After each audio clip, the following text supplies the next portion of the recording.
is episode 9 of the Super Deformed Gamescast, coming at you once again, where we talk about all the nerdy video gaming bullshit that's happened during the past week, and there is quite a bit to talk about due to the Paris Game Show.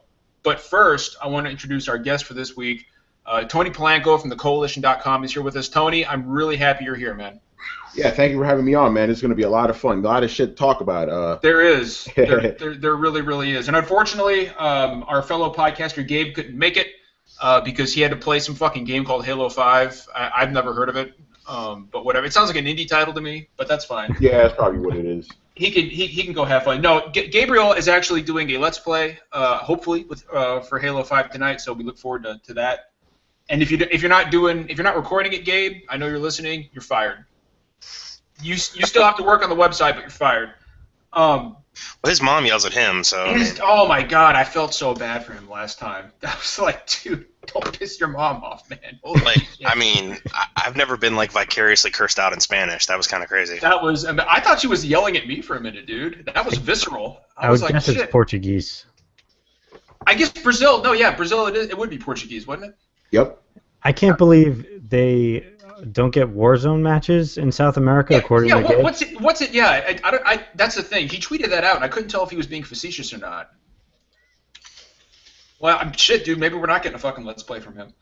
So I kind of want to jump in there, and obviously the big thing that happened this week was the Paris Game Show and Sony's presentation there, and there's a lot to talk about. And Tony, I know that you've covered it on your podcast earlier. And by the way, man, you want to go ahead and give yourself a plug? What's the name of your podcast, man? All right, my podcast is Throwdown, where we cover, mostly video games. Sometimes we do some pop culture stuff, but it's mostly video games. And I also do Throw Down Your Questions, where we take in fan questions. That show is crazier than a normal show. Yes, you could imagine. See, one of these days, we're going to have enough viewers to where we can answer questions. Yeah, you'll get there. It's funny That's my intent. Yeah. It's funny how that. Yeah, because this is what happened. Like originally it was just Throwdown, and then because here's the thing. I'll give you just a brief history. So I used to be on this site called scffilmplay.com 3 years ago, right? And yes, SCF Film Play stands for exactly what you think it stands for. So the show was called The Throwdown, and I like it. And around episode 15 or so, we're like, hey, let's start taking some fan questions. So at the end of every episode, we would answer a couple questions. Then we get more and more and more and more. So it got to a point where like more than half the show was like questions. So when we moved over to Coalition, like, okay, let's just split this in half because it got ridiculous. So yeah, if you guys just keep at it, I mean, you guys are on what, episode 9 now, right? So episode 9. So yeah, just keep plugging away, and you'll get the fan interaction. So yeah, those are the two podcasts I host every single week, and then on top of that, I also do Spoiler Alert, where we spoil mostly movies, sometimes games. We actually spoiled Metal Gear Solid 5, and we do a monthly anime podcast as well called Old Tammy. So I'm on podcasts for days, man. Like on top of all the writing and all the other shit I got to do, but it's all fun, man. We all do this for the love of it, So, plus, I'll tell you what, you really used to piss me off when I would fight in Punch Out. Charge at me.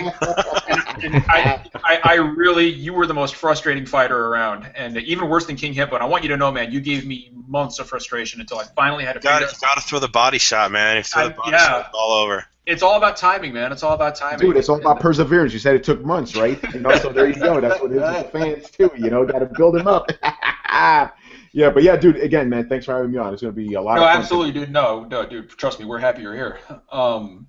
So okay, Paris Games Week. I'll tell you what, I'm not gonna lie, I wasn't expecting a whole lot out of it. And I know it's the second largest Gamescom in Europe. I guess second behind only Gamescom. In Germany. But I was surprised at how much content there. I mean, I was impressed. It sold me on some games. It really, really did. It really did. And I gotta tell you, it is cemented in my mind that Horizon Zero Dawn may have the worst, most generic fucking game title I've ever heard, but it is. I am more hyped for that game than almost anything else next year. Horizon was the game that I thought demoed the best out of everything. That was a hell of a boss fight. Dude, that fuck. I'll tell you what. I'll tell you this much. it is proven to be. I mean, Guerrilla Games is capable of more than just Killzone, and I'm glad they're finally getting out there and flexing their creative muscles. I mean, that wasn't even a boss fight. That was like a mini boss. That was just a fucking It was just a Tyrannosaurus Rex, Dinobot stomping around the landscape, and god damn the graphics in this game. Holy shit! I liked all the locational based damage. Yes, no, dude, that right now is at the very top of my radar. It looks unbelievable, and I really like I really like the joke they kind of played. When it came off kind of awkward at first. When they froze the screen. Yeah. When they were like, "Oh my God, glitch!" No, wait a minute, it's just photo mode. I thought that was great. I don't know, like I don't know if all of us. Tony, I know you watched it. Brandon, I know you watched it. Brian and Steve, did you guys catch their Sony's presentation on Tuesday? I caught some snippets, but I didn't really catch the whole thing. Yeah, I pulled the highlights, and Exactly. Horizon was definitely one of them. Yeah, the only thing I'm kind of worried about is Guerrilla Games. They have beautiful, games. Stories kind of suck. Yeah, they do. Killzone never had good stories, so I'm hoping I've never enjoyed any of the Killzones. Yeah, so I'm hoping this bucks the trend, because come on, you have robot dinosaurs. That's already a success right there. They brought in some big talent like recently since Killzone 3. Yeah. Well, and here's even you know what I noticed, dude? Did anybody else catch some fucking Hellgast inspiration in some of those dinosaurs? I wouldn't be surprised because it's the same design team. Yeah, exactly. No, I'd have to go back and look at it again. I thought it was interesting, but no, I think that's Tony, I think that's a valid concern, man. It's something that I've actually had discussions with other people about, as well as the fact that Guerrilla Games, they nail gameplay. They absolutely do. The stories, like for example, Shadowfall, literally put me to sleep. Yeah, that was a terrible game. Terrible game. Here's the thing about me: it's very rare when I sell games back. I sold that shit back. Yeah. No, the only reason I finished it is because it was a launch title, and I was like, I need something to play. I finished it, but I was less than impressed with the story. I really want this game to shine, not just because I want it to be awesome, but because I want Guerrilla Games to prove to everybody that they've got the chops to make a fucking compelling story and a compelling character that draws you in. Yeah, for sure. And I think it's really cool. I think it's really cool that the main protagonist is a female. I think that's really awesome. And like I said, very much looking forward to what Horizon is going to bring to the table. But there's a lot else that happened at Paris Games Week, and I'll just throw this out there. It looks interesting, but I still have no fucking idea what Dreams is supposed to be. Yeah, all you know is it's being a molecule, and it's going to be a play, create, share type of game. And again, that brings with it its other questions. Is there going to be an actual game to this, or is it just going to be a game building simulator? Is it even a game building simulator? I mean, I don't even know, man. We don't It know. does. Yeah, it does. It looks like your experience is kind of guided. They're like you go through doors, and it kind of brings you to other people's world, and you're just going from user-created content to user-created content, and it all seems kind of random, like a dream would be, obviously. Well, here's what I thought was interesting about the presentation is apparently you can take the things you create in Dreams and 3D print them. Yeah. That I thought was really cool. Very cool. Like for example, I guess Media Molecule tweeted out a picture of a statue of the Thinking Man, and they said this was printed on a 3D printer from within the game itself, and that kind of blew my mind a little bit that we're at that point now. I really want this to be something special. I enjoy user-created content. I like Little Big Planet. I'd love to play games like Mario Maker if I had a fucking Wii U. But I like shit like that. I don't think they're doing a really good job on selling the public on what exactly this game is, because I'm still unclear as to. I don't know. I still have a lot of questions about it, and this is the second time we've seen it, and in my opinion, that's not a good thing. I will say in their defense, though, I mean, game-building games can work now. I mean, we've kind of seen the precedent with Super Mario Maker, so that type of game can actually function. Oh, no, there's absolutely a market for it. I want them to tell me definitively, no bullshit, what this is. But that's the thing is, when Super Mario Maker came out, everybody knew exactly what it was going to be. Well, yeah, because it's Super Mario Maker. I mean, you can't, there's no fluffing about the clue is in the title.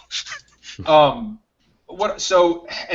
mentioned this before we went on the air, and I'd like to get your guys' thoughts on this. Gran Turismo Sport, is this Gran Turismo 7? That's what everybody thought. Here's one thing I was reading. I didn't read the whole thing. I just read a snippet, but they were saying, oh yeah, this is more than Gran Turismo Prologue. Remember that? They're like, oh yeah, this game is more. Yeah, I do. Yeah. And I read that. I'm like, wait, does this mean that this is also going to be a glorified demo? Like, what's going on here? Is this a full game or not? That's what I want to know. I think there's still going to be a GT7 in a couple of years. You think so? Yeah. So what is this then? Yeah, I mean, Yeah, it's like, this is like, one could say like they're Forza Horizon, but it still just looks like GT. Yeah. It doesn't look like as much of a massive shift as Horizon was. well, this game right here, this is the reason I see shit like Gran Turismo Sport, and I'm like, why does Drive Club even exist? Well, Drive Club exists to give you something to play until you get a new Gran Turismo game. I mean, Once we have that, they can work on another MotorStorm game. Yeah. Work on making Google Hangouts work better. No, that'd be great. That'd Yeah. be fucking great if they could throw some money behind Google. By the way, I don't know if anybody from Google will ever hear this, but your fucking video chats suck. They're terrible. This is the worst shit that I've ever had to deal with, and I've been in the Marine Corps. So what else did they show off at PGW on Tuesday? Michael Ancel's game. Michel Ancel. Michel Ancel. By the way, I just want to point out that I love the reception he got compared to everybody else. Yeah, 'cause he was people French. love that game. People love Michael. All over the Ancel world. in France, and that was the thing is like I was tweeting back and forth with Z-Huge. Z-Huge, if you're listening, man, shout out. What's going on? And I not just him, but I saw Shinobi and a bunch of other people tweet up, man, this fucking crowd is dead, and they weren't lying. The crowd was very, very tepid. But then Michael Ancel comes on, and everybody's like, yeah, fucking hell yeah, Frenchman. And that's when I realized, I was like, oh, okay, it's not that they're asleep, it's not that the crowd is dead. It's just home cooking. They just want their own. It's not that they're asleep. They're just essentially xenophobic. Exactly. Yeah. There you go. Yeah. And there's nothing wrong with that. No, I mean, it'd be pretty ironic for Americans to give other people shit for being xenophobic. So. It really would. Yeah. But aside from, and we could talk all day about what was at Paris Games Week, and we will. But I kind of, while this is fresh in my head, I kind of want to segue into this. I want to talk about real quick what wasn't there, because there were some glaring omissions. And the first thing that pops into my mind is The Last Guardian. I was stunned that we didn't see anything about The Last Guardian. That game's still a year out. Yeah, dude. That's the thing. I was like, is this game really coming in 2016? Yeah, like in November. Yeah, I don't know, man. Like, Dude, I would have been surprised if they did show The Last Guardian at this. Same, yeah. Yeah. I feel like so much time has gone between the original reveal and the re-reveal this year. I feel like they really need to be on top of that fucking thing. No. They just need to shut up and let the developers finish the game. I just want to see more, because like I loved seeing it at E3. Like I was stoked. I was almost as happy about that as I was the FF7 remake. I mean, you could blame them for revealing it too early, re-revealing it even too early. Like they could have waited till next year's E3 and pulled a Fallout 4, and been like, "Oh, here's The Last Guardian. It's out." That's God, that is what I love about Bethesda, is that they don't announce a game and they make you wait 7 years for it. Yeah.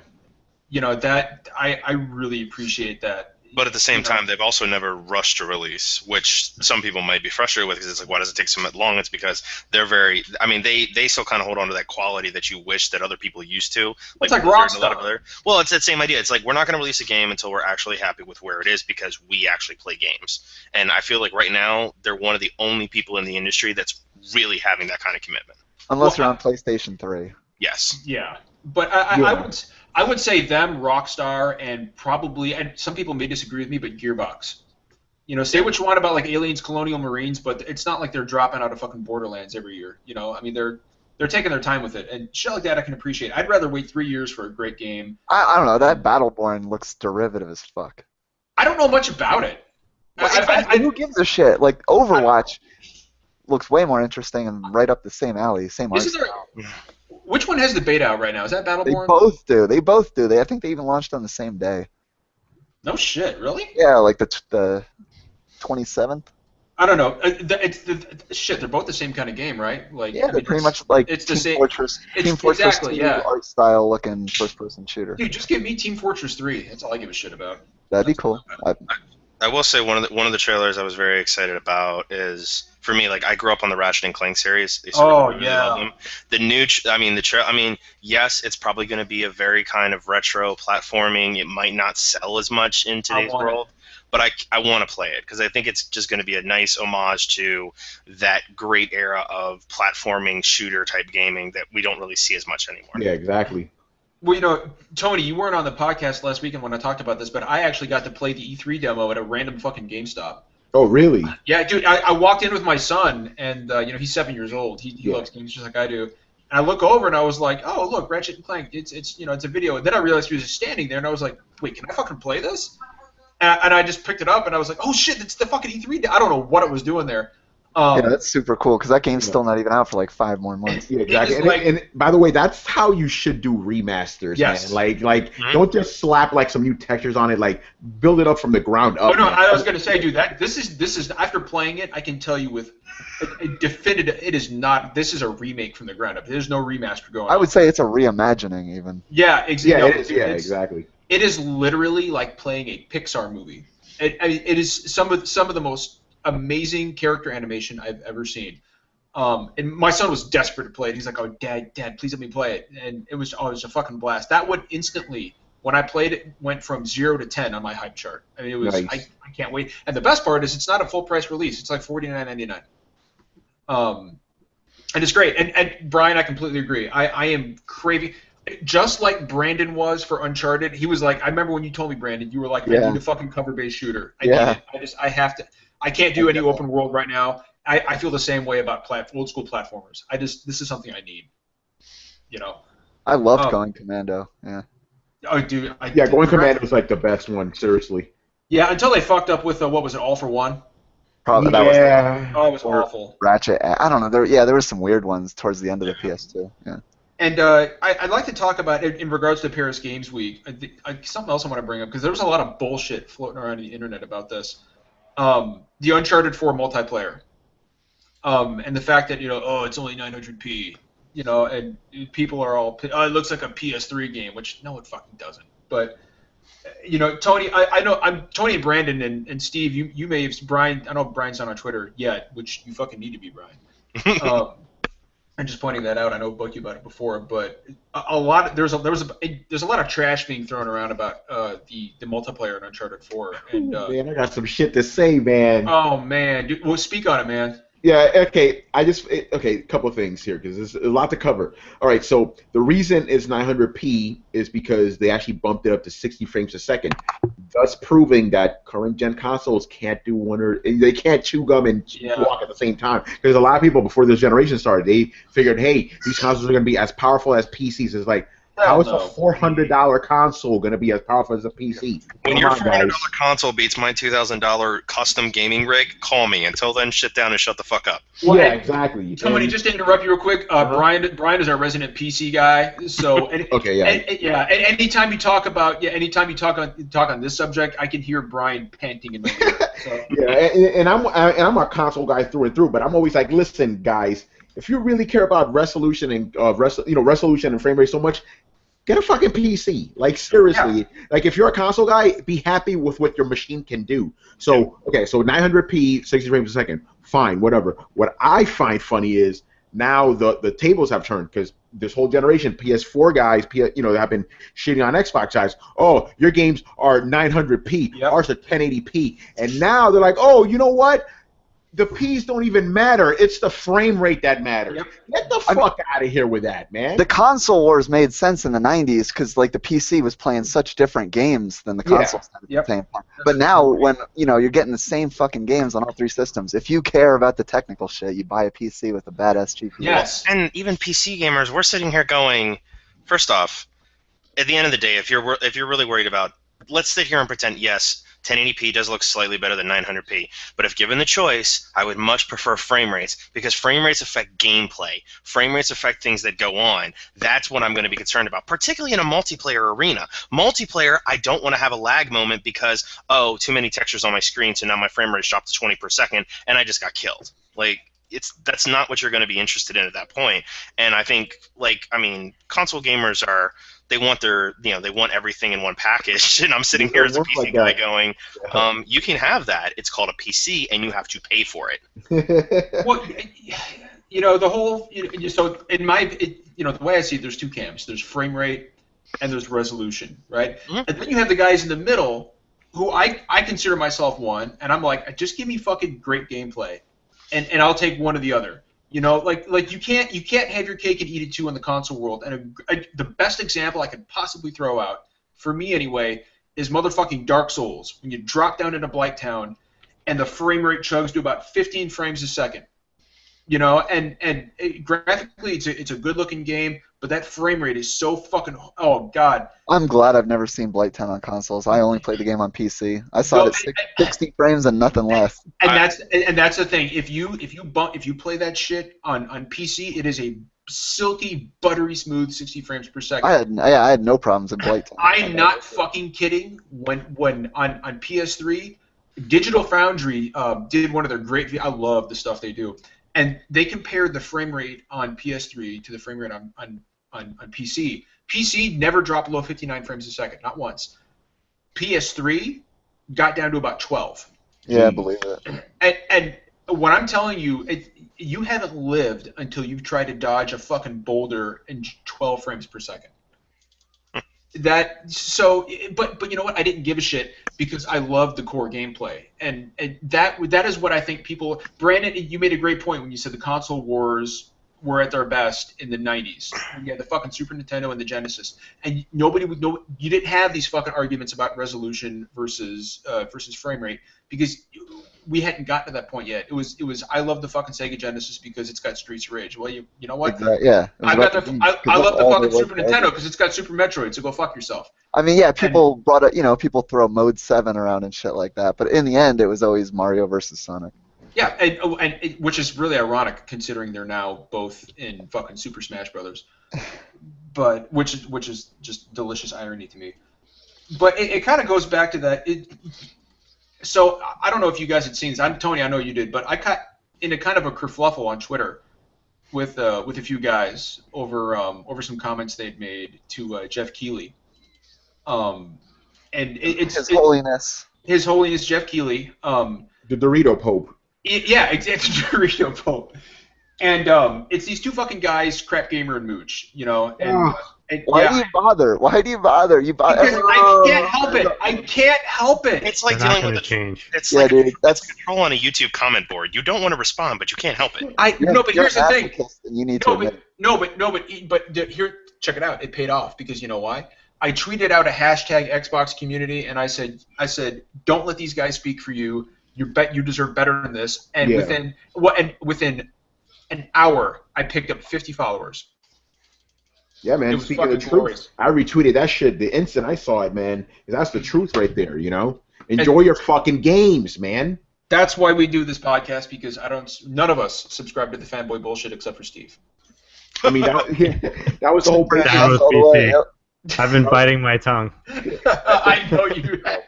I mean, it is fun to I call it gentle-natured ribbing. You know, that's okay. Yeah. But don't take the shit personal. At the end of the day, it's a fucking piece of plastic. I remember one guy on our comment section. He was like, "Oh, you personally offended the Xbox One when you said this. How the fuck can I offend a console?" You hurt a piece of plastic's feelings. Yeah. That's my favorite argument, and you know what? It goes the same way for PlayStation fans. You know, like I saw and it's just unrealistic bullshit. Like on Twitter, I got a guy who follows me, and I won't throw his name out, but he tweets Phil Spencer, right? And he says, "Hey man, it's a real fucking shame that Xbox One isn't powerful enough to give a split screen on Halo. Fucking 900p. This game looks like shit." I'm like, no, it doesn't. What kind of that's a bullshit statement, dude. Halo 5 is a gorgeous game. Like, and why would you tweet Phil? Dude, you're just looking for a reaction. Why would you tweet that to Phil Spencer? That's bullshit. Come on, don't play that fucking game. I don't want to get too far down that road, but and I certainly don't want to give Crap Gamer and Mooch too much press on our podcast. Ones. Yeah, no, dude, they're the fucking worst. They are everything that's wrong with gaming, or at least everything that's wrong with its fans. Yeah. What the fuck were we talking about? I went off on my Games Week. fucking bullshit. Yeah, there we go. What else happened? Uncharted. We're talking about Uncharted. That's how. Yeah, we're talking about the fucking Uncharted. Yeah, we talking about the fucking Uncharted multiplayer. I am not. I don't know why anybody expected it to be anything but 900p. Yeah, if it was going to be 60 frames. But you know what it reminds me of? Did you know there was a lawsuit brought by people when Killzone Shadowfall's multiplayer was 900p? That was thrown Yeah. out instantly, though. Yeah, it's ridiculous. But That's the why. fact that it actually was a thing and it existed just continues to blow my mind. People are stupid. I hate the fucking argument. But what I thought was cool about Uncharted 4's multiplayer is that apparently it reminds me of like an RPG almost. Like there's fucking summons. I saw the golden casket, El Dorado from Uncharted drop down. The fucking Elena drops a Molotov cocktail. Elena drops a fucking Molotov Yeah. cocktail. The coffin from Uncharted 1 opens up and it infects all the players with that fucking zombie virus. I thought that was cool as shit. And this is coming from somebody who really doesn't give a shit about Uncharted multiplayer. Neither do I. I've never even played it. I mean, to be totally honest, if you're buying Uncharted 4 if you're buying Uncharted period for the multiplayer, That's you're like buying wrong. Call of Duty for the single player campaign. I know, right? That's what I do. Yeah. I've been buying Call of Duty for the single player campaign since 2003. Brandon, you are literally the only person I am. I know. I'm the only person that cares as much as I do about Call of Duty single player. To be fair, I have heard several people tell me that Advanced Warfare's story was much, much better. It was good. Yeah. Yeah. It was only it only lasted 4 hours, but I heard it was good. I don't know about the story. I don't know. I didn't like the dialogue. I didn't like the unskippable cutscenes. I would have skipped them if it let me. I actually tried playing it, and Kevin Spacey's dead eyes just kept freaking me out, and I couldn't do it anymore. That's the only thing that carried me through. The cutscene where he like addresses the UN and declares war, like the heel turn where like the twist cutscene. Wait, never mind. I'm a bad guy. Yeah. Oh, that's the worst. It made me crack the fuck up every time. I played through the game twice for trophies, and both times that cutscene just gets me. To be fair, Uncharted though, 4 multiplayer beta comes out December 4th. So Oh, shit. oh god, Mark your I can't calendars, fucking wait. people. Go. I can't fucking wait. I gotta get to Sony about that review copy. Give me that review copy, Sony, so I can play it for free early. What else? I feel like there was something else big. Yeah, the fucking David Cage game, man. That was the highlight to me. Detroit, give me that shit now, man. I love David Cage. I don't know how you guys feel about his games and stuff. I absolutely love him. Heavy Rain, Beyond Two Souls, and I know people loved Fahrenheit too. I didn't get to play that one. I but- really, really liked Heavy Rain. Was not a fan of Beyond Two Souls. But I'll tell you what. If nothing else, dude, the facial animations for Kara are some of the most incredible I've ever seen. Yeah, and isn't it awesome we're finally getting that as a game? Because remember we saw that tech demo, was like, oh shit. It was a tech demo, right? Yeah, originally it was a tech demo, and everybody saw like, yo, is that a game? It's like, no, it's just a tech demo. It's like, can we get that as a game, please? And he delivered. We got a fucking game out of it. Plus, I'm just happy. I mean, Detroit is relevant again. I mean, Yeah, they're right? posting on fucking Androids and Apple products in this game, and I thought it was great. Yeah, by the way, people, go see Ex Machina before you play this game. Oh, yes. This is like a sequel to it, man. Ex Machina. Not only is that a great movie, dude. I was having the same train of thought. I was like, man, this is some Ex Machina shit. Androids figuring out, are we human? Who are we? Like what? And very rarely do you actually, because normally you're fighting the machines, and it's like, oh, the machines. Yeah. Here you are a machine, and you're trying to figure out where your place in the world is. And the concept to me is, I would assume, being that it's Quantic Dream, I would assume that it's going to be very, very similar to like the Heavy Rain aesthetic, where it's a lot of very motion controlled. I could also guarantee you, and correct me if I'm wrong, I don't know if they announced this, I can guarantee you we will see this game on PlayStation VR. Oh yeah. There's no doubt in my mind. And speaking of PlayStation VR, and I don't want to, I'll get back to Detroit in a minute. I just want to point out, this is the conference that actually finally sold me. Really? On VR, yeah. And you know what it was? It was the people walking across that tightrope. Yeah, the walk or whatever it's called. Or the wire. That was the wire. No, the walk. Was it the walk? It was. Yeah, no, you're right. The wire. I mean, the wire. The wire's a show. Yeah. The wire's a show. I don't know the fuck. Wire. The wire. Yeah, the walk. The movie with Joseph Gordon-Levitt. Yeah. No, you're right. And that to me, I mean, those looked to me like genuine reactions, and that literally sold me on VR. I want to try the London heist. I've heard a lot of good things about that. It looks. I mean, I've never even tried VR in my entire life, so I've only seen. But London heist looks fucking cool. It reminded me of the game that never ended up being anything, but Ubisoft showed it off at the early PS3 days. It was what, Killing Day? Something like that. I know what you're talking about. I don't know. It just that demo, which was complete bullshit, obviously. It had like a quality of animation to it that like just most first-person shooters don't even try to do. I I haven't seen anything that even comes close to that since like now we're getting VR demos. Kind of reminds Tony, me of.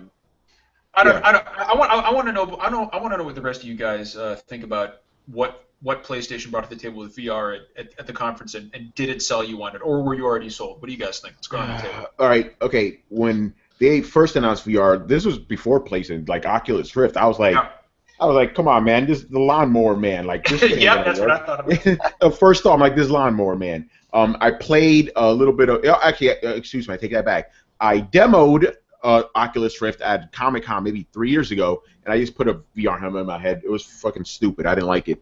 Then this year, I got invited to a 505 event, and I got to check out this game of Drift. I don't know if you guys heard of it. It's basically, it's basically like Gravity, the video game, right?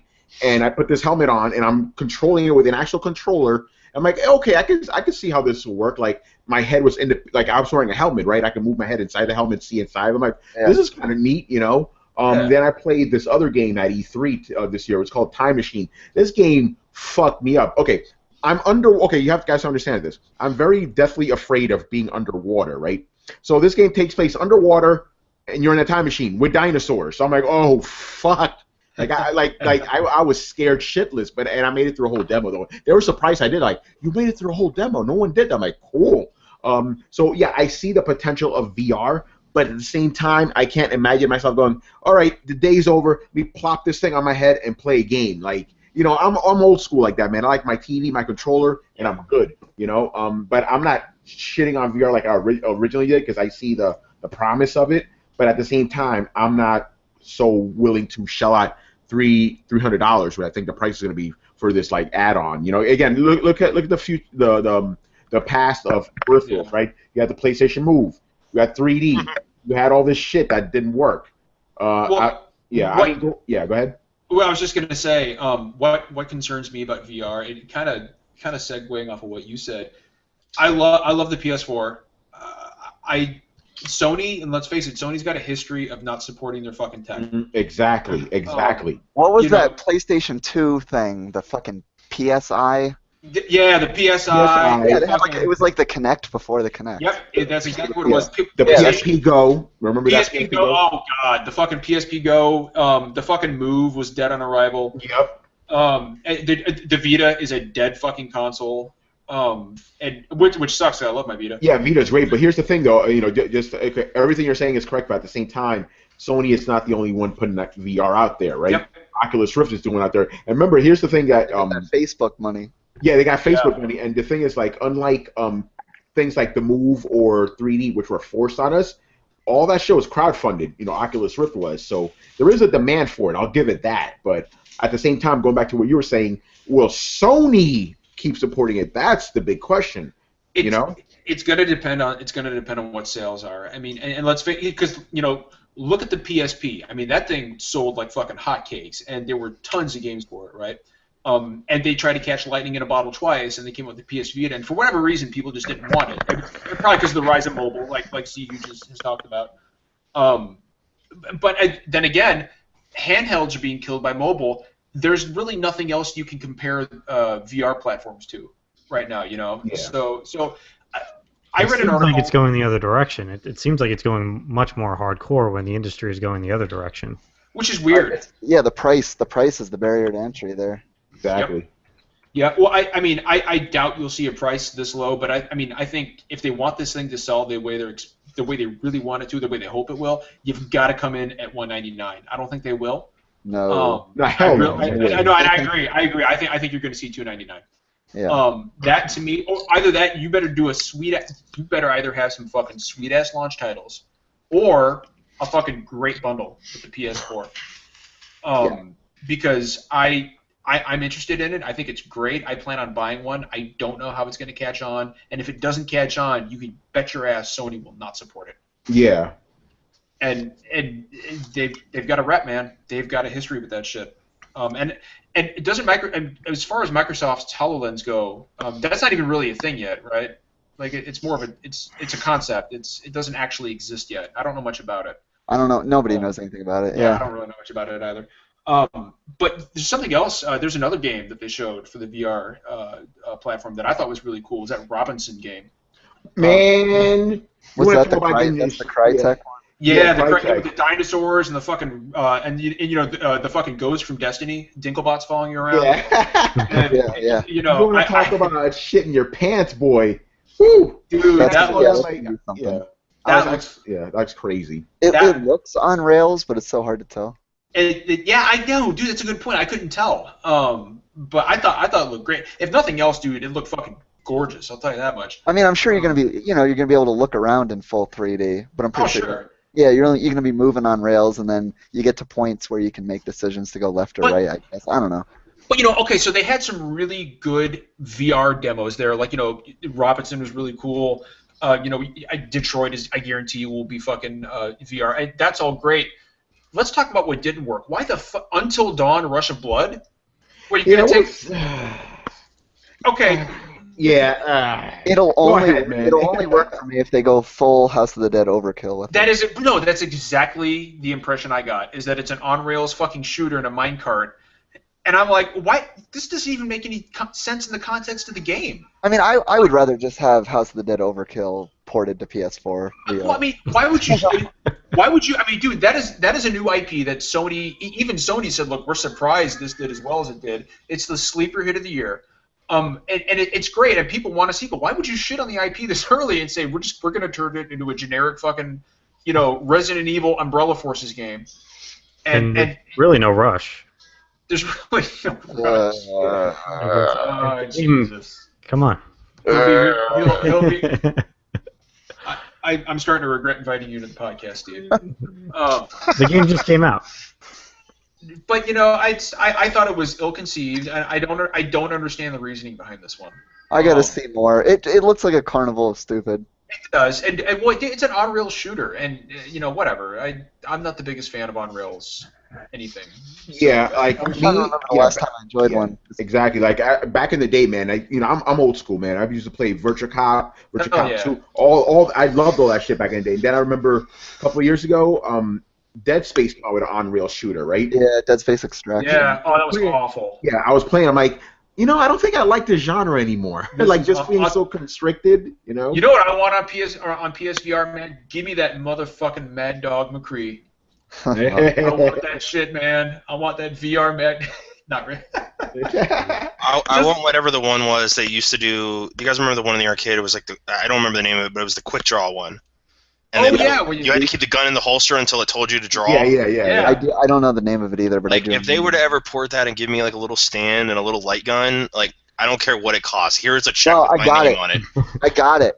Bring back Dude. Revolution X. Oh, yeah. Bring back Revolution X with Aerosmith. Music is the weapon. Aerosmith. They're still around, man. They're still relevant, right? Yeah, Dude. sort of. They would probably love the publicity too. I played Revolution. I actually played this fucking game once, right before I was going to see Mortal Kombat the movie, no less. Oh, old school, yes. And dude, you could blow out a man's fucking crotch. There was two types of enemies in the game: Green Soldier and Yellow Soldier. You shot CDs at them. You shot fucking CDs at them, and you could blow a hole in a man's crotch, and he would stare at you unfazed, and I was like, "This is amazing." Yeah. And only in America can you fight an oppressive government with only the power of music on your The side. Power of Rock. That game is amazing. I'm gonna change the rules with only my rock. That game was great. But talking about VR, there's another game that they showed at Paris Game Week, and it finally got a release date, and it's No Man's Sky, and I guarantee you this will be a launch title for VR. They'd be foolish not to. It was kind of confusing, but I think they confirmed it as a console exclusive, at least to PS4. Yeah, they did. Yeah, console exclusive, which means it'll probably come in on PC as well. Oh, I guarantee it'll come in on PC. It'd be crazy not to. Because if they said PlayStation exclusive, it's only on PlayStation. If they say console exclusive, it's coming to PC. Yeah. And I can totally. I mean, given that the release date is in June 2016, I can absolutely see this being a launch title for PlayStation VR. By the way, I'm gonna just ask you guys: are you sick of this game? Because when I first heard about it, I was amazed. I'm like, oh my god, this is awesome. Then he showed it again, cool. By the third time, I'm like, okay, cool. And then by the fourth time, it's like, just put the game out already. Like you're showing me the same shit now. Come on. Look, seriously, if you're gonna tease my cock once, that's fine. Twice, three times, either fucking blow me or get off. Yeah, that's what I'm saying. It's like, come on now. And then we got Yeah. But the thing is, if this is coming out in June, we're going to get like another 2 or 3 trailers minimum. It's like, okay, do we care at this point? All right, you know what? All right, here's my That's my thoughts on question it. about the gameplay as well. From what I've seen, it seems like I'm gonna do maybe 5 days of this game and then say, what the hell else am I gonna do? The gameplay is So repetitive. I was like you, Tony. I was really excited for a long fucking time when this is because I have, dude. Like initially, the thought of being able to build my own ship and jump in and just land on a fucking planet and explore it was incredibly appealing to me. And then they said, okay, well, the big rumor is that we're going to get a winter release date. I was like, great, that's fucking awesome. Then the months passed. We didn't hear anything about a release date. We didn't hear much about the game. It's just that, hey, here's a clip of the game. And I'm like, okay, I still don't know much about it, but I'm really excited. And then and then it says, okay, June 16. And I was like, at that point, I'm going to have Dark Souls 3. I'm a huge Dark Souls guy. I'm going to have Uncharted 4. Hopefully I'll have an Xbox at that point. I'll have a Quantum Break. I'm going to have. What else is coming out? I'm going to have Deus Ex. I'm going to have the fucking Dying Light DLC, which I'm a huge Dying Light guy. Deus Ex again is another one's going to suck up my time. Far Cry Primal, which I'm actually interested in. Am I going to care anymore? Am I going to have time for this game? I mean, I don't know. Steve makes a good point. There are apparently a quintillion bajillion planets in this game, which is an impressive feat to me. Do I want to? How invested can you really be in a game that you literally cannot finish? Yeah, exactly. That's my problem with MMOs too. By the way, it's like I'm not going to. Thank you. What's the Thank point? you, Steve. By the way, you just made Steve break out in hives. Oh no. Well, you hear Brian. Yeah. Let's give him a minute. Brian's. I understand. No, but I actually agree. I think particularly in the console arena, it's not the MMO thing has never worked anywhere except the PC world, and it does take a certain kind of person to want to do the PC thing. And it's a realistic concern that consoles should have with their gamers is guys want to be able to sit down, play a game for a few hours, and work their way towards finishing something. They don't want to play, hours and hours on end. Indefinitely. Yeah, no, that's that the whole word prospect of I'm like, looking that doesn't appeal to me at all. It's like, hey, here's the game. What about Destiny? That's what people. I got off Destiny too. It's like, That's a good okay, point. Okay, dude. All right. I like Destiny. People love Destiny, and that's the same shit. You play it endlessly, and that's on consoles. People love it. No, but see, here's the thing, though. There's a very clear difference between the concept of No Man's Sky and the concept of Destiny. The concept of Destiny is co-op and PvP, and you're playing together with a team, and you're part of a team. Yeah, but I'm just saying at like the base level, people don't need a definitive end. Oh no, sure, no, I get you. But what I'm saying the is investment that in No Man's Sky, it's different. You could conceivably never run across another person. The game is so vast. True. Yeah. And so do I? Okay, I've got this huge open universe, and I'm sailing through it. At some point, I'm going to start feeling fucking lonely. I mean, it's like I've got a billion planets to explore, and I haven't seen another living soul, and that to me is just depressing. I believe there is actually kind of like a definitive win state for. Yeah, it's like if you have to get to the center of the universe or something. Yeah, so there is a goal, a loosely defined goal. Yeah, it's a nebulous goal, but I guess it's a goal. And then once you get there, obviously you can keep playing. No, well, yeah, you can just keep playing. Yeah, I mean, dude, and that's the thing. Like, I will be very interested to see. And by the way, did they mention a retail release at all? Is this thing getting a disc? It's gonna be $60, guarantee it. Oh, so it's a full price game. No. That's my conjecture. Okay, all right. Yeah. It has to be retail. The way they're hyping it and stuff, it has to be. Well, especially now that it's a console exclusive game. I mean, this is an emerging IP for them, so you can expect them to be throwing a lot of fucking weight behind this. But I'll tell you what though. There's a game I forgot. By the way, and again, this is something else we didn't see at Paris Games Week, and I'm actually starting to get really worried about this one.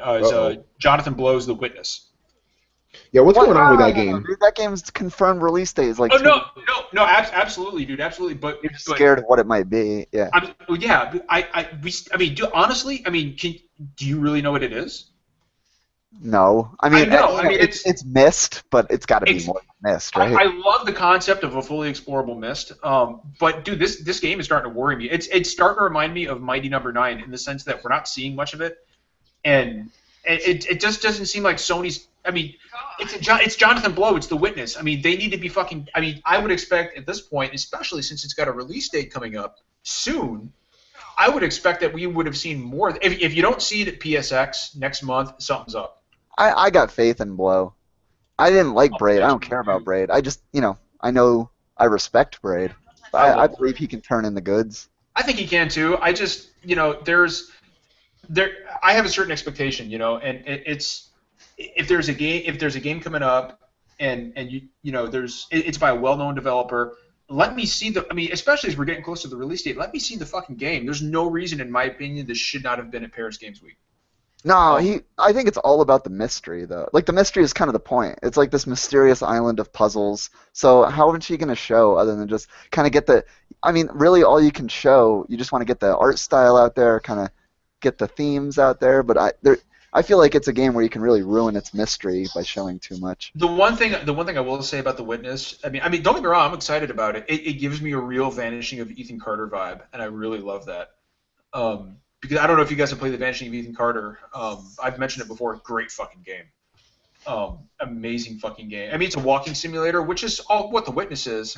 And some people say, oh, it's not a fucking game. But these games tell some of the most meaningful, poignant stories that I've experienced in this medium. And I don't know, man. I just want The Witness to be good. I just really need it to be a good game. And I'm concerned it's not going to be. But anyway, that's just me. Well, I mean, I thought this was gonna. Do you think it's gonna be good, bad, or disappointing? Because there's What's that?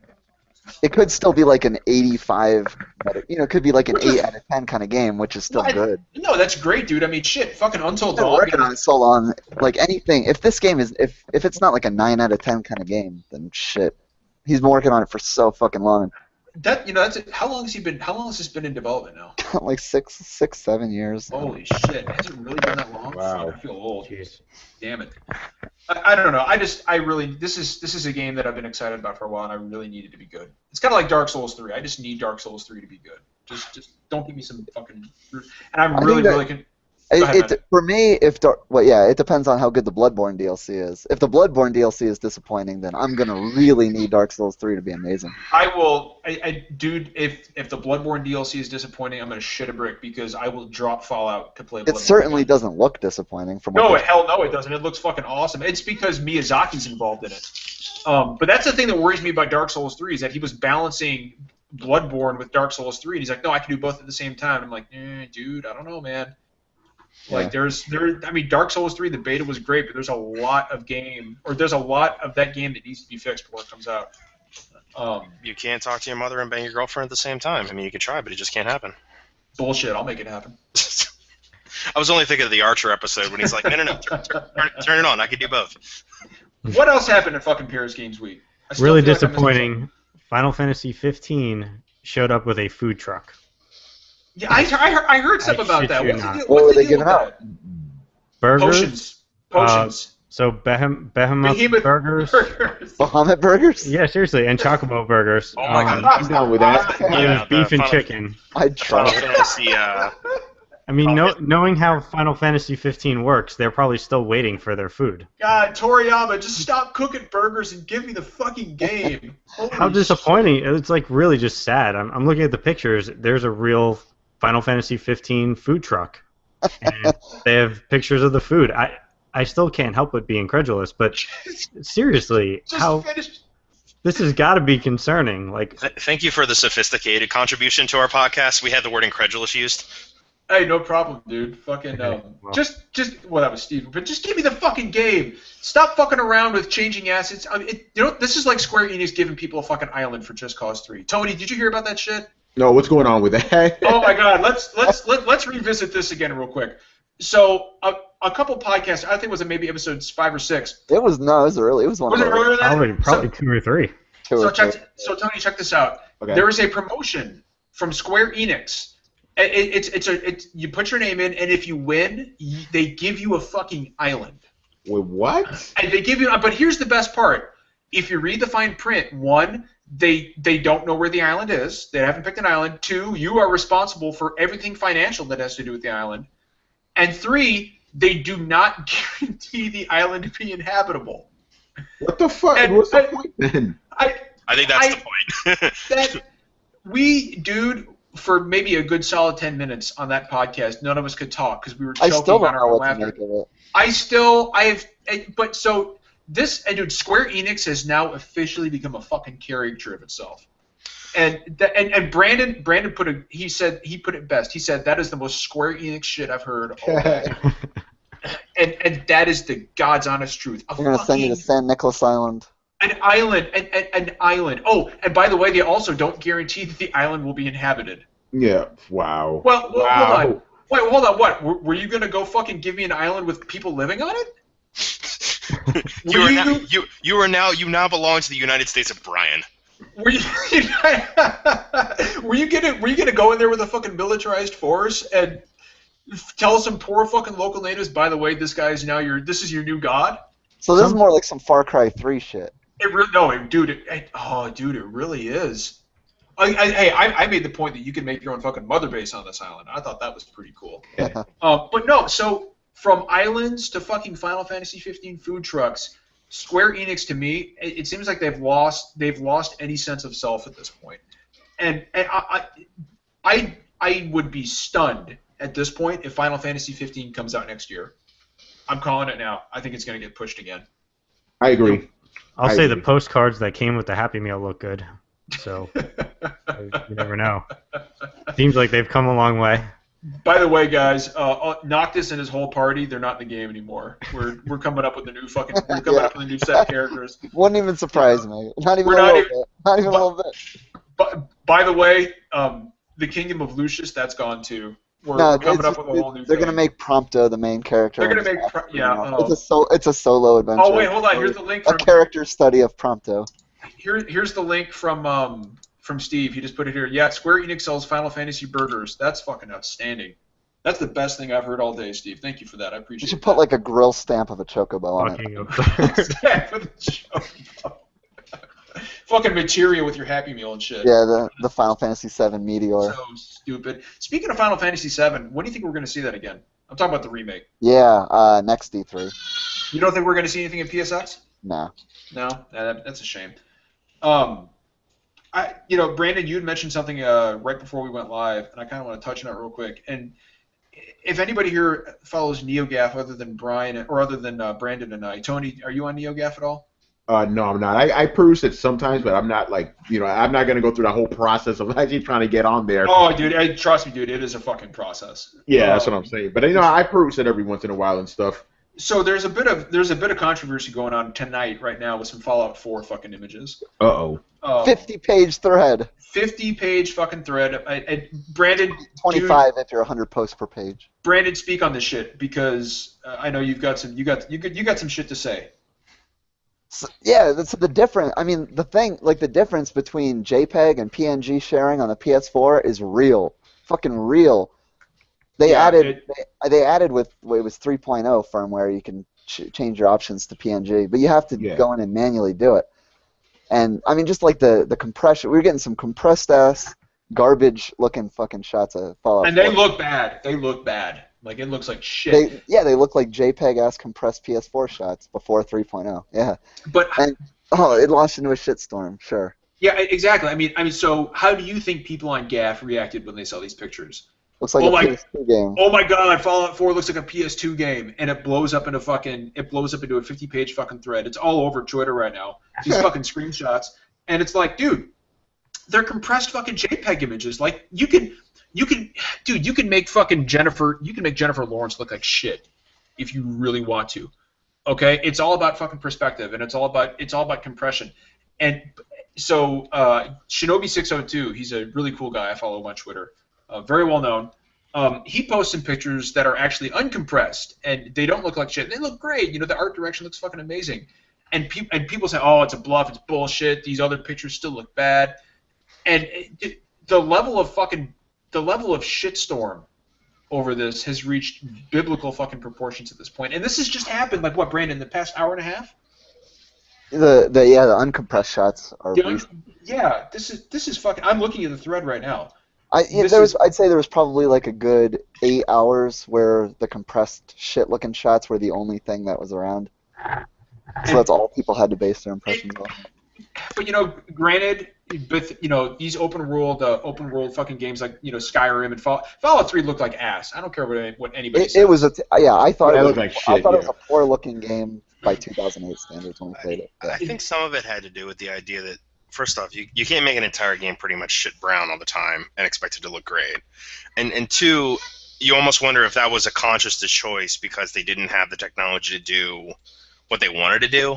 But it's just kind of hard to say. They haven't upgraded that engine. Well, Yeah, the thing that Brian really wants to say, and he's not saying it because it's polite, is also PC versus consoles. No, I mean, in all seriousness, the game didn't look great on PC either. I mean, people were playing Fallout because it was an incredibly awesome, engaging, Exactly, it was open immersive, environment. and yeah. Yeah, it wasn't. The graphics were just kind of a necessary evil you dealt with. But then you look at fucking Skyrim mods on PC, and the game looks fucking. I mean, dude, it looks like a fucking. Oh my god, it looks Yeah, amazing. Fallout 3, like if you put a good ENB profile on there on PC, Fallout 3 looks all right. Well, that actually, talking about this fucking bullshit Fallout 4 image controversy, do we know when we'll actually be able to use mods on console? I'd say give it 3 months. I don't know. What do you guys think? Does that sound right to you? 3 I months? just find it funny that they're going to have these mods, to have us basically fix the game for them, because there's going to be buggy. They're called Bethesda for a reason. Yeah, it's Bethesda. Yeah, Bugfesta. I don't think you're gonna get those kind of shit mods on the consoles though, like bug fix mods, graphics mods. You're not. Probably not, but I don't know. I mean, I feel like you're just gonna get mods. Yeah, go ahead. no. I feel like the mods that you're gonna get on consoles are just gonna be kind of like user created mini episode kind of things, not necessary or character models, gun models. But I don't feel like there's going to be massive texture overhaul patches or fucking bug patches, like unofficial fan fixes. So the decision to put mods on consoles, that's obviously coming from the higher ups at Sony and Microsoft, right? And I feel like Bethesda had to sell Sony on the idea. Oh, sure. Oh, absolutely. And you kind of have to wonder, Sony and Microsoft are like, how deeply do we want people to be fucking with the code in our games? Yeah. It seemed like Microsoft was open to it from the very beginning, and Sony took a little bit of convincing. Well, Microsoft, considering that the Xbox was originally just DirectX placed in a box, like that was originally the concept behind the Xbox, I'm surprised that Microsoft anyway, I'm surprised they haven't done this a long time ago. I'm surprised that we're just now getting this. I really, really am. I'm always taken aback by the amount of people that come out and mod this stuff, so I don't know that I'd be able to predict it. I bet we'd see more than we expect. I think the last time we saw like serious mod support for a console game was Unreal Tournament 3. Oh god, that's ancient. How long ago was that? Exactly, 2007, I think. Shit. Fucking. Oh, by the way, this has nothing to do with Fallout, but I just want to ask: has anybody here gotten into the Doom Alpha? Okay, whatever. Nope. No, nobody did. Okay, Nope. I was hoping somebody could talk about it. Whatever. It was just purely my putting in my Wolfenstein code. When does the actual beta start? Probably within a month or two, I bet. I can't. Hold on. Yeah, so Brian's got to drop. That's cool. Yeah, it's cool. Yeah, he's got to run and do something. What else is happening this week? Anything else of note happened this week? I've been kind of out of it, except for Paris Games Week. It's been a fucking hellacious week for me. Halo 5. Yeah, Halo 5. Halo 5. Man, the controversy around the reviews for that game, just unfucking believable. Oh man, yeah, we got it good on our comment section, man. I saw that actually. I paid a visit to it, and I was checking that out. I can't, and so looking at Metacritic, and Tony, I've said this before. Obviously you weren't around for it. I think numbered review scores are the devil. I agree. I hate them too. I can't stand them. I hate putting a number on something because I love numbered reviews. I'm that guy. I hate it. Oh god, I love it. I love bickering about the difference between an 8.5 and an 8.6. Oh god, don't get me fucking started. We're giving this game serious though. I've always been that way. I don't know. It's just here's why I don't. Well, okay, so if you look at Metacritic, and everybody, a bunch of Xbox fans and Halo fans are all pissed off because Halo. I think it settled to what, at 86 on Metacritic. I think that's the meta. Metacritic is an unreliable indicator of, or it's an unreliable calculator because there are some sites. It's only good for fun statistics. But see, the thing about Metacritic is that some websites are weighted higher than others. Yeah. You know, Well, IGN is like the highest. Exactly, which doesn't make any fucking sense to me. But It's fucking IGN. I didn't realize we were living in a world where an 86 was a bad fucking score. Well, it's a bad score for a Halo game. You compare. Well, I mean, Halo 4 got an 87. I looked it up. I mean, it's I mean, it is what it is. And people were complaining. People. I guess like the big sticking points that people have about Halo 5 is one, there's no couch co-op, which to me is a valid complaint. That's a valid complaint. If you love Halo, and you bring it home and you can't couch co-op that shit. I have some of my fondest multiplayer memories were Halo 2, sitting on the couch. Co-oping with my buddies, and if you can't do that, that is a genuine disappointment, and I would like to know why it's not in the game. I beat Halo 1, 2, and 3 couch co-op. That's the only way I beat the games. And it's fucking great, dude. Couch co-op Halo, there is, for my money, that is one of the best multiplayer experiences out there. I've only played Halo 1, 2, and 3. That's it. But, yeah. Halo 4 is garbage. Don't, and I don't care how much flack I get for saying that. It's bullshit compared to the first three, especially Halo 2, which is the pinnacle of the series, in my opinion. But that is a valid complaint to me, right? The story, people are complaining about the story. It's fucking Halo. You don't play Halo for the deep fucking campaign. Some people do. Some people do, but I've always made fun of them. I play Halo for the multiplayer. And so So you agree? So you agree with Ben Kuchera then? No, I don't know. Got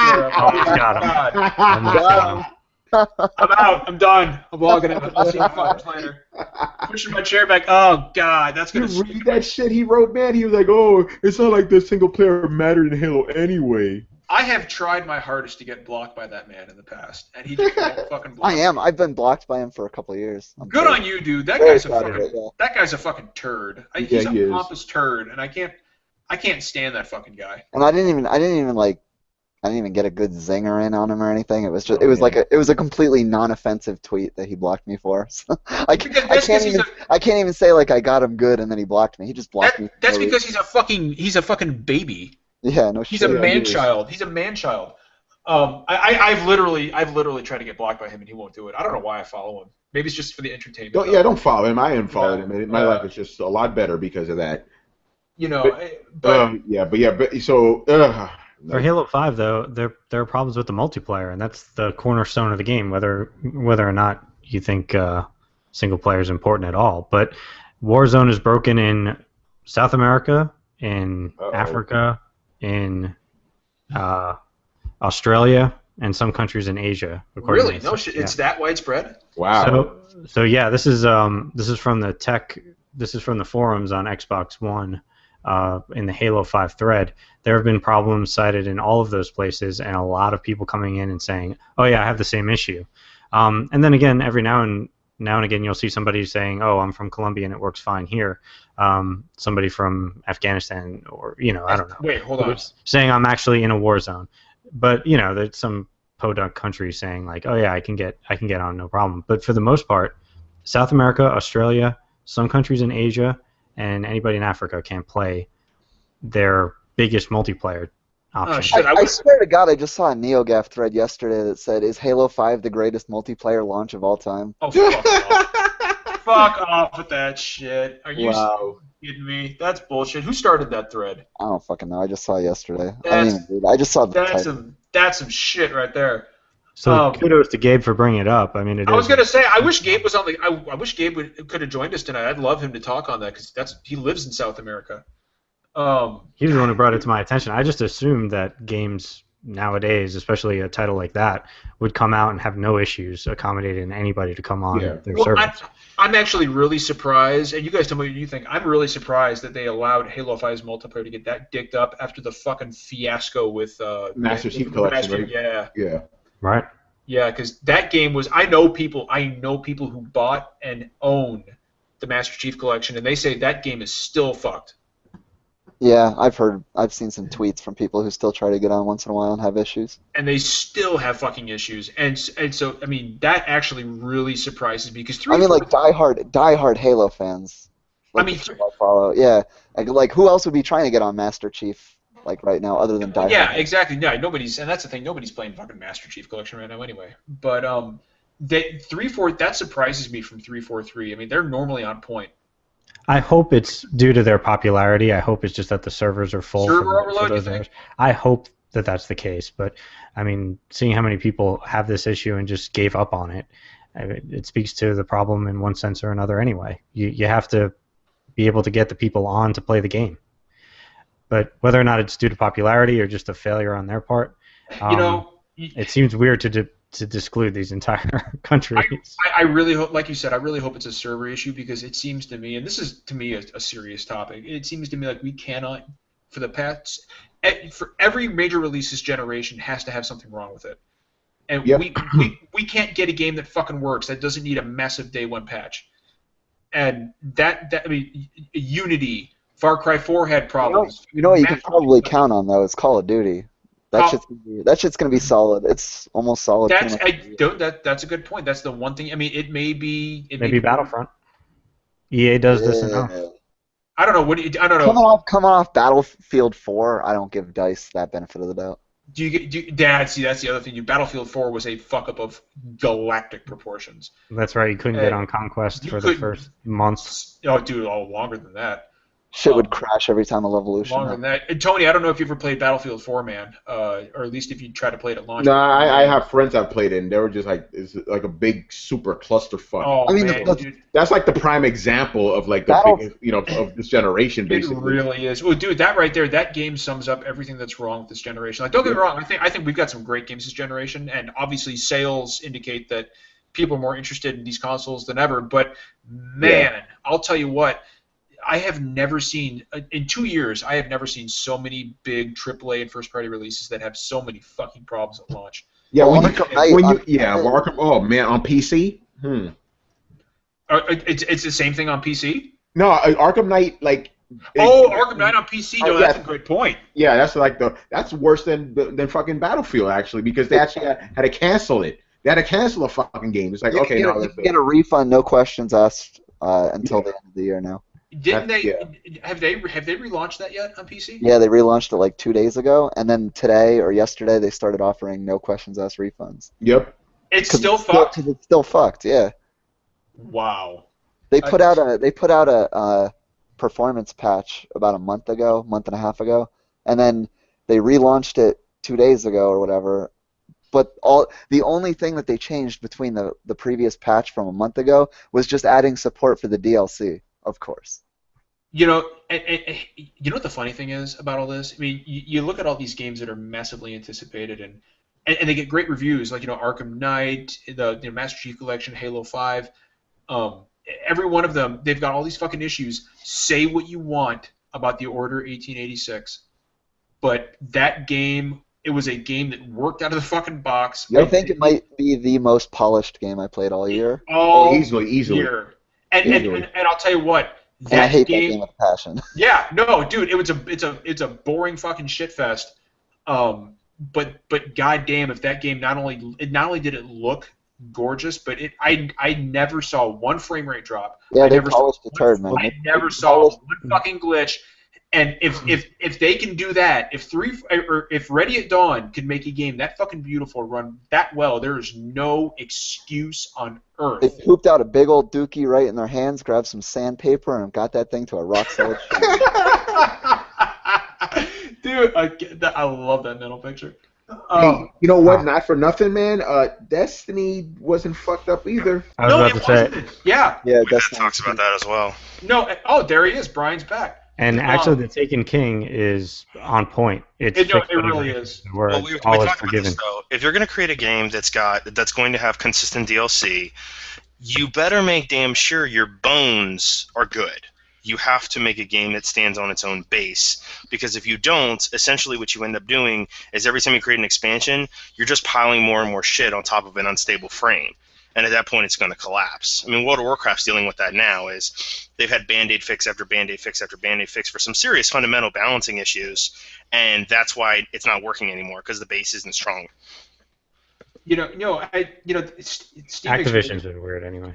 Well, Activision is weird, and I'll tell you what though, That's a great point. Destiny, I mean, people give it shit, and rightfully so. That game had a shit ton of fucking problems at launch, but you know what? Running poorly was not one of them. That is a polished fucking game. And Steve's right. It is a lot. But Steve and I have been playing Taken King. It's a lot better now. It's still not the best game I've ever played, but there's something massively addicting about it. All the same. But I cannot think about a new release coming up. Like I get excited about these games. I'm excited about Fallout 4. I'm excited about Battlefront. I'm really excited about Just Cause 3. I can't help it in the back of my mind at this point think what fucking problems am I going to encounter on day one. It's like a Pavlovian like response. It is. It's like, okay, this is great. I'm ready for the other shoe to drop. Mm-hmm. I'm already expecting like to get halfway into a subquest and just not be able to complete it for no good reason. On Fallout, absolutely. Absolutely. Well, the Battlefront beta was tight. I mean, that's nice. It was, and I really, really hope. So was the Battlefield 4 beta. It was way tighter than the final product was. It wasn't tight, but it was way tighter than the shit show that the final game was. Well, it also wasn't the Conquest map. Yeah. It was you're right. Rush or whatever it was. I mean, don't get me wrong, Battlefront still got its issues like Darth Vader and Luke Skywalker running around like a bunch of wooden puppets. Darth Vader, it's alright. It's just Luke that looks like last. They're both kind of off. Yeah, Darth Vader. He could be way better, sure. Luke Skywalker looks like he's fucking possessed in that game. He even looks like the animation even looks bad in the trailers. It really does. The Battlefield trailers, like the one that they showed at the beginning of Paris Games Week, is like one of the most beautiful looking games. Oh my god! The most beautiful looking game. And then they like at the very end of the trailer, they have Luke like jumping at Darth with his lightsaber. I was like, well, that looks terrible. And his elbows never fucking change position. It looks like he designs Ottomans. Like he's some Austrian furniture designer. Like it doesn't show him as a Jedi. No, it really doesn't. Turtleneck. I'll tell you what. Damn it! At Paris Games Week, damn if that Battlefront trailer wasn't sexy as shit. That is. Yeah, when they cut over to Endor. Whew, baby. Oh my lord. Oh, that is day one for me. I will stop Fallout and play that with Steve. And it doesn't bother you that it has no single player? Because that's the killer for me. I'm like, no single player, no thanks. Oh, that's Steve's bread and butter. I'm not getting Battlefront. Yeah. Steve's like, fuck a single player campaign, right, Steve? Especially on a Star Wars title, like they have so many responsibilities to canon and what the movie's going to be. Like I don't want to be stuck in the middle of that mess. Well, the real word on the street, right? We're getting a single player Star Wars out of Visceral. That's the one that Amy Hennig came over to work on, I guess. Wait, hold on. That's what I'm waiting for. What? Hold on. Was that the one that was like canceled? Star Wars 1313? No. She's working on a completely new Star Wars game with EA. Yeah, exactly. Yeah, but that's the one I'm waiting for. That's the Star Wars game. This one right here, like I played it at a couple events. It's cool, but at the same time, without a single player, it's not going to get me in there. It really. I'll tell you what. Give me a Star Wars game with Amy Hennig and make it like a third covered person shooter on the level of Uncharted. I'm in. After all this movie business blows over, I'll check it out. Well, I mean, it's coming from the devs of Dead Space, so yeah. Yeah. Yeah, I know. And I love the first two Dead Space games. So if they can give me that experience in the Star Wars universe and put Amy Hennig in charge of writing the game, yep. Give me that shit. Give me that shit right now. I'll pay double for it. Absolutely. Hell yeah. My text messages are going crazy right now for some reason. But yeah, no, Tony, to answer your question, the lack of a single player campaign in Battlefront, it doesn't really bother me. Battlefront is one of those games. Don't get me wrong, I love one, but Battlefront is one of those games where like I'll jump in for a few hours, and I'm like, okay, I've done what I needed to do, and I'll go play Fallout 4 again for the next 12 hours. Which I'll be sick next Tuesday and Wednesday, by the way. Just to let you know, I actually work with Steve and Brian, and I'm gonna have the plague on Tuesday and Wednesday because there's no fucking way I'm going to sit at work doing what I do knowing that Fallout 4 is at home and I'm not currently playing it. Sorry. I'm sorry, I can't come into work to have a sudden case of the bubonic plague. I'm going to call in and be like, I think I've got the black lung. Exposure to radiation. It is. I see. Yeah, I got that delayed mustard gas, exposure. Desert storm or something. All that asbestos I breathed in, chilling in a rock, it's all coming back to haunt me now. Sorry, guys, I can't make it to work today. Hey, you laugh, but I feel like that's a legitimate threat at this point. It actually is. No, I trust me. As I get older, I worry about that shit. What Me else? too. All What those else? burn pits. Do you know how much human shit I burned in Iraq? Oh, dude, don't even get me fucking started, man. We had a fucking guy. Not to get off the topic of video games, but we had a Yeah, fucking let's guy. talk about human waste. Let's talk about human shit for a minute. Let's talk about There human I shit for a was. minute. There I was. No shit. There it was. Need even shit. No. I'll tell you what. The best shit story ever. My dad, when I was 10 years old, I was like, Dad, I really want to hear a story about Vietnam. And this is a true story. His face fucking twitches, and he's like, You want to hear a story about Nam? And I'm like, Yeah, I do. And he says, All right, check this out. There I was in Vietnam, right? And I had the Kong to my right, and I had Charlie on my left, and right there in the middle of it, I had to take a shit. And I was like, Okay. And he says, So I look around, make sure nobody's watching, and I drop my trousers, and I'm shitting on the enemy's soil, and it's great. And then I realize, wait, I'm in fucking Vietnam. I ain't got no goddamn toilet paper. So I wiped my ass with what I thought was a leaf. Turns out Poison oak. it was a lizard. Oh shit! And I was like, and I'm thinking to myself, like, you know what the really, the most terrifying part about the stories is that it's probably fucking true. Yeah. I've heard Because- weird. I've seen weirder. My dad is a crazy motherfucker. He's like, Hey, John, man, when we were in Vietnam, did I ever tell you about a blowjob bar? And I'm like, No, Dad, and I never want you to. Yeah, you can end that conversation I right. never, ever want you to tell me about that, ever. Period. Which, of course, then I'm like, oh, God, is this man even my father? But yeah, so yeah, human shit and blowjobs, that's where we're at now on Super Deformed Gamescast. All right, so that was a good episode. I know, right? No, seriously, though, we'll go ahead and end it there because I don't want to get too long-winded, and I know Tony's got some other shit he's probably got to do. But I'll tell you what, Tony, thank you so much for joining us tonight, man. It was great to have you on the show. Yeah, man. Thank you, man. This was a lot of fun. You guys are fucking awesome. Thanks a lot, and you keep it real here too. I like that. I was afraid, thank you, man. Thank you. Yeah, I was so afraid, like, do I have to tone it down? Nope, I could just be myself because you guys are fucking crazy, and I love that. We fucking when you're in here, you can say words like shit, fuck, ass, balls. Boners, fucking, we don't care. I don't care. Yeah, you guys are talking about blowjob things. I'm like, oh yeah, this feels like home because we talk about that shit on Throwdown, so we go crazy. Well, don't go too crazy with it because Steve starts getting really excited when you hit that topic. Yeah, okay. I'm half-mast this whole show. Oh my God. Yeah, but no, He's already lowballing you. He was at full mass this whole time.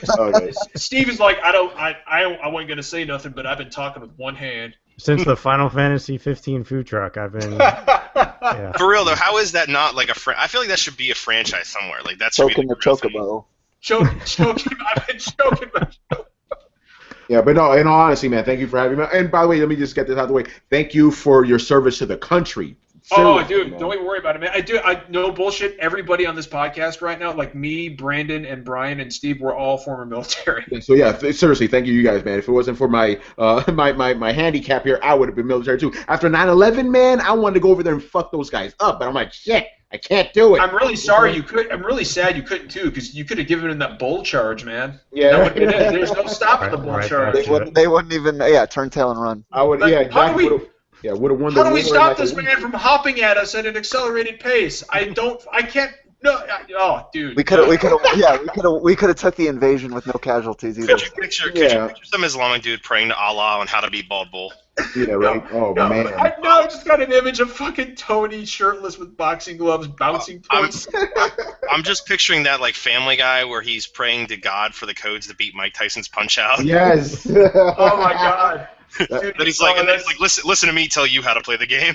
That's fucking perfect. That's awesome. That's awesome. But hey, Tony, I want to extend an invitation to you. You are welcome. You are welcome here anytime. And it goes the other way around, brother. You want to be on Throwdown? Any of you guys, just let me know. The door is always open. I will absolutely take you up on that. Awesome. Absolutely. Well, that has been episode 9 of the Super Deformed Gamescast. As always, like we do every week, it may not always be poetry, and we may not always agree with each other, but we always keep that shit real as fuck. So until next time, we're out of here.